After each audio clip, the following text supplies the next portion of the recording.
aba bajuniro mu kiterane cy'eminyeto ecyetabiro mwe nkuyanja y'eminyeto kandi bashabiro kube cyo kureberaho mu byangaho bari kutura kandi no kutamburira mu mihanda eshoborokire bino kugirira rema bazi bino kwatanisa bino kwetisa sane kwa bishate kutunga ki mwanya eshanga olubero rwona rwatine eshanga abantu bakwatanisa eshanga babazi ryomuka eshanga okushunwa kuryomuka babaza hangazi garakahi omwanya neshirisa kigiraki kimurasha. Let's praise the name of the living God. Okushaboku kushirwa bebembezi kandi n'abanyadini abasubire minyeto entanda y'obuhabuzi abana abantu turanjiro ko bajahariho turanjiro ko bajahariho turanjiro ko bajahariho turanjiro kushoba kurujahariho turanjiro ko bajomagagabo no kubisama kagabo n'ebyanga byabo ngorango ureshara zitu reba twakwerezo mu ryo kumwazo okutwateraniraho mu mugazo uriso bwa rubota hine kigenderwe cyobotiraho utwamara kuterana raha azeheshura asya nimbashaba ukunde mukama aho kushaka kunda mukama no kushaka kutunga bingi seminyeto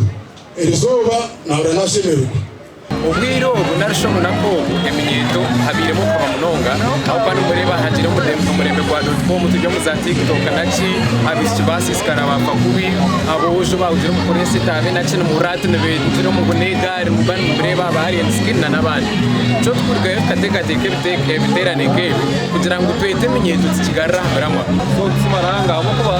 esiterane kitujirire aha tekateka yo mureberezi n'ubureberezi bw'ankore ayo gestere chemyeto yonu kamangore da wendi te kwa jamu chire ubunda bataze chance kambe babase kucijera omakura gandi abikiriza ku rugo mu ndinzi yo muri ubukanga bahabwirwa kurekeraho kutwaratwarwa ibintu byensi kureka batamburira hansi yo mukono gwa Yesu. Ebi bigambiro mu kukinga h'ikiterane cyo kuhimbisa no kusima ruhanga aha kanisa y'Endinzi Full Gospel Church kandi umuburuzi w'izoba abira RDC wakagadiriya n'uruteraho.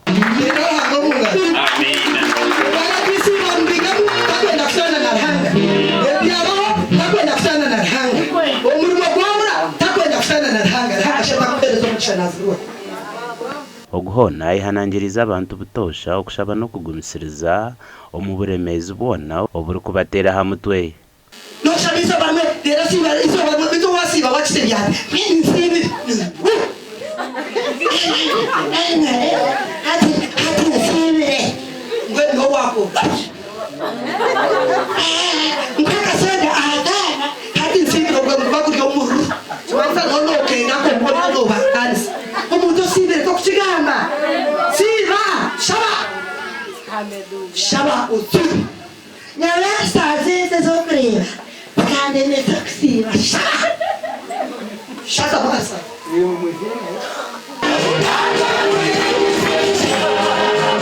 Gashoka Ruth n'uwamanya